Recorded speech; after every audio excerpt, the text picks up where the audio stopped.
শুক্রবারও প্রতিষ্ঠান খোলা রাখা হতে পারে এমন কথা বলেছেন একজন মন্ত্রী। ইসলামের আলোকে এই সিদ্ধান্তকে আপনি কিভাবে দেখেন? দেখুন, আমরা দেখেছি গত রমজান মাসে শিক্ষা প্রতিষ্ঠান অক্ষেত্রে খোলা ছিল, এবং শিক্ষা প্রতিষ্ঠান যখন রমজান মাসে বিশেষ করে স্কুল কলেজ, আরও স্পেসিফিকলি বললে স্কুল যখন খোলা থাকে তখন স্কুলের শিক্ষার্থীদের জন্য রমজান মাসে রোজা রাখাটা কষ্টসাধ্য হয়, এটা বলাই বাহুল্য। রোজা রাখা কঠিন হয়, অনেকে রোজা রাখতে চাইলেও তার দ্বারা রাখা সম্ভব হয় না বা রাখতে পারে না। তো আমাদের এই বিষয়গুলো খুব গুরুত্বের সাথে দেখতে হবে যে আমাদের জাতিগত শিক্ষা, জাগতিক শিক্ষাটাই কি একমাত্র যথেষ্ট, নাকি জাগতিক শিক্ষার পাশাপাশি আমাদের নৈতিক শিক্ষারও প্রয়োজন আছে।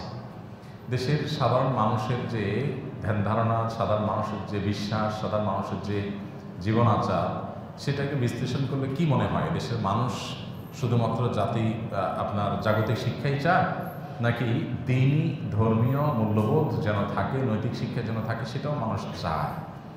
এদেশের মানুষের জীবন আচারের দিকে তাকালে দিনের আলো মতো পরিষ্কার। আমরা সবসময় বলি বাংলাদেশের মানুষ ধর্মপ্রাণ, সেটা মুসলমান হোক, হিন্দু হোক, খ্রিস্টান হোক, বৌদ্ধ হোক, সব ধর্মের মানুষ ধর্মপ্রাণ। প্রত্যেকটা ধর্মের মানুষ চায় তার ধর্মের বিধিবিধানগুলো মেনে চলার ন্যূনতম চেষ্টা করতে, তার সন্তানরা সেই দীক্ষায় দীক্ষিত হোক, এটা চায়। অতএব মানুষের এই চাওয়ার প্রতি শ্রদ্ধা থাকা দরকার। তবে শুক্রবার আমি যতটুকু শুনেছি যে শুক্রবার শিক্ষা প্রতিষ্ঠান খোলা রাখা হবে এই সিদ্ধান্ত হয়নি বা এরকম কথা বলা হয়নি। তবে সম্ভবত শিক্ষামন্ত্রী বলেছেন যে প্রয়োজন হলে শুক্রবারও শিক্ষা প্রতিষ্ঠান খোলা রাখবেন, এটা একটা ইঙ্গিত দিয়েছেন তিনি। তো আমরা সংশ্লিষ্ট মহলকে অবশ্যই বলবো যে শুক্রবার কোনোভাবেই যেন শিক্ষা প্রতিষ্ঠান খোলা রাখা না হয়, কারণ আমাদের শিক্ষার্থীদের সপ্তাহে একটি দিন অন্তত দিনী শিক্ষা পাওয়ার, দিনী পরিবেশে যাওয়ার যে সুযোগ আছে, সেই সুযোগটা যদি বন্ধ হয়ে যায় তাহলে আমাদের যে তরুণদের অনেকে যে বখাটেপনা, তাদের মধ্যে অনেকে যে বিপদগামিতার পথে চলে যাচ্ছে, কিশোর গ্যাংয়ের মতো সমস্যা তৈরি হচ্ছে, এই সমস্যাগুলো আরও প্রকট আকার ধারণ করবে। তাছাড়া এটা মানুষের চাওয়া পাওয়ারও পরিপন্থী। হ্যাঁ, এটা ঠিক যে মাননীয় মন্ত্রী যে দৃষ্টিকোণ থেকে বলেছেন গরমের দিনগুলোতে শিক্ষা প্রতিষ্ঠান বন্ধ ছিল, পড়ালেখা পিছিয়ে গেছে ছেলেদের বাচ্চাদের, তো সেটাকে পুষিয়ে নেওয়ার জন্য বিকল্প চিন্তা করতে হবে। তো সেটার জন্য শনিবার শিক্ষা প্রতিষ্ঠান খোলার যেমন অপশন আছে, আপনার পাঠদানের যে সময়সীমা সেটা দীর্ঘায়িত করা, বড় করার অপশন আছে। পৃথিবীর অনেক দেশে ভোরবেলাতে থেকে স্কুল কলেজগুলো, মাদ্রাসাগুলো খুলে ফেলে ভোর থেকে। তো আমরা যদি সকালে ভোরে খুলি তাহলে সেক্ষেত্রে লাভ হবে, একে তো সকালের আবহাওয়াটা অনেক ভালো থাকে, খুব বেশি আপনার স্ট্রাগল করতে হয় না এটা আমি স্কুলে যেতে ইত্যাদিতে। দ্বিতীয়ত হলো যে আমাদের যে একটা বদ অভ্যাস হয়ে গেছে গোটা দেশে মানুষের, সেটা হলো রাতে তাড়াতাড়ি না ঘুমিয়ে দেরিতে ঘুমানো। যখন শিক্ষা প্রতিষ্ঠানগুলো খুব আর্লি মর্নিং চালু হবে, ক্লাসগুলো যখন এদিকে আগায় আনা হবে, তখন মানুষ এমনিতেই চাপে পড়ে রাতে তাড়াতাড়ি ঘুমাবে, এবং সেটা মানুষের স্বাস্থ্যের জন্য ভালো, সব দিক থেকে ভালো। সকালবেলা মানুষ যে আপনার ফ্রেশনেস অনুভব করে, এটা অন্য কোনো সময় অনুভব করে না। অতএব শিক্ষা প্রতিষ্ঠান যদি কোনো কারণে দেখা যায় যে পড়ালেখা পিছিয়ে আসে, সেটাকে রিকভার করা দরকার, তাহলে তার আরও অনেক বিকল্প আছে। কিন্তু কোনো অবস্থাতে জুমার দিনে হাত দেওয়া ঠিক হবে না। ইসলামের সৌন্দর্যগুলোর একটা হলো জুমার দিন। জুমা শব্দের অর্থের মধ্যেই সেই জিনিসটা লুকায়িত আছে, অর্থাৎ একত্র করে যে দিনটি মানুষকে, একটা মহল্লার অনেকগুলো মানুষ বা কয়েকটা ছোটো ছোটো মহল্লার অনেকগুলো মানুষ জুমার দিন সমবেত হয়, সামাজিক একটা বন্ধন, সম্প্রীতি তৈরি হয়। জুমার মসজিদ থেকে সাধারণত মানুষকে ভালো কাজের নির্দেশ দেওয়া হয়, সৎ কাজের আদেশ দেওয়া হয়, অসৎ কাজ থেকে বাধা প্রদান করা হয়। এই সমাজ থেকে যৌতুক নির্মূলের পেছনে বা যৌতুক যতটা কমেছে এর পেছনে সবচেয়ে বড় অবদান হলো জুমার মিম্বরগুলো, ওলামা একরামের, মসজিদগুলো থেকে, মাহফিলগুলো থেকে উঠা আওয়াজের, যার কারণে সমাজের এই অনাচার নিয়ন্ত্রণে এসছে। এবং মাদক যতটুকু নিয়ন্ত্রণে আছে এর জন্য আইন শৃঙ্খলা রক্ষাকারী বাহিনীদের যে ক্রেডিট আছে, এর পাশাপাশি ওলামা একরামের ক্রেডিটকে অস্বীকার করার কোনো সুযোগ নেই।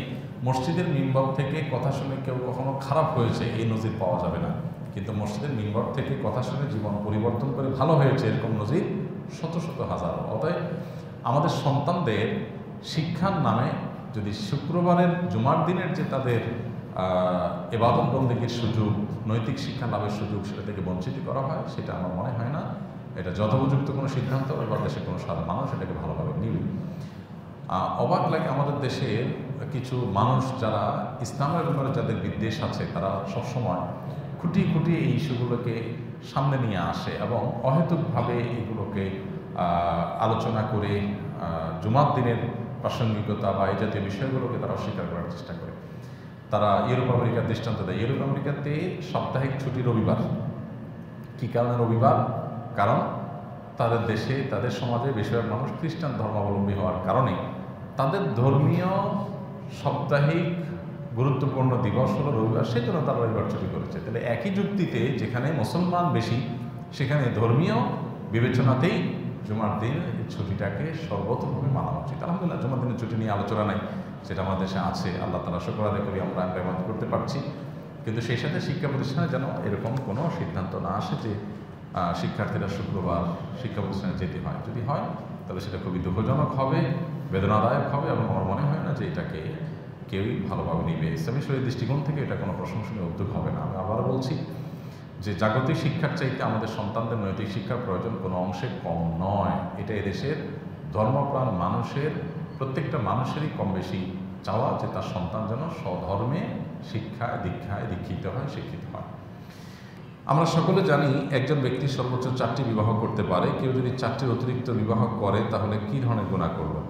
তিনি কবিরা গুনাহ করেছেন এবং জেনায় লিপ্ত হয়েছেন, এই বিষয়টি এখানে বলা যাবে। কারণ আল্লাহ সুবহানাহু ওয়া তাআলা বলেছেন, ফানকাহু মা তাবা লাকুম মিনান নিসাই মাসনা ওয়া সুলাসা ওয়া রুবা। বিবাহ একজন পুরুষ সর্বোচ্চ 4টি পর্যন্ত করার অনুমতি রয়েছে। একসঙ্গে 4 জন স্ত্রী তার থাকতে পারে একসঙ্গে। আর 4 জনের অধিক যদি কেউ বিয়ে করেন তাহলে তার পঞ্চম থেকে নিয়ে পরবর্তী সকল বিবাহগুলোই অবৈধ এবং বাতিল বিবাহ হিসাবে গণ্য হবে, যার কারণে সেগুলো বিবাহ নয় বরং সেগুলো জেনা এবং ব্যভিচার বলে দর্তব্য হবে এবং সে বিয়ে বিশুদ্ধ হবে না। অতএব 4-এর অধিক বিবাহ যদি কেউ করেন, একই সঙ্গে 4 জনের বেশি স্ত্রী রাখেন, সেটা শুধু হারাম হবে তাই নয় এবং ওই বিয়েগুলো বিয়েই নয়, ওগুলো অটোমেটিক আপনার জেনা এবং ব্যভিচার হিসাবে ধর্তব্য হবে। প্রথম 4টা সেগুলো শুধুমাত্র বৈধ বিবাহ হিসাবে বিবেচিত থাকে।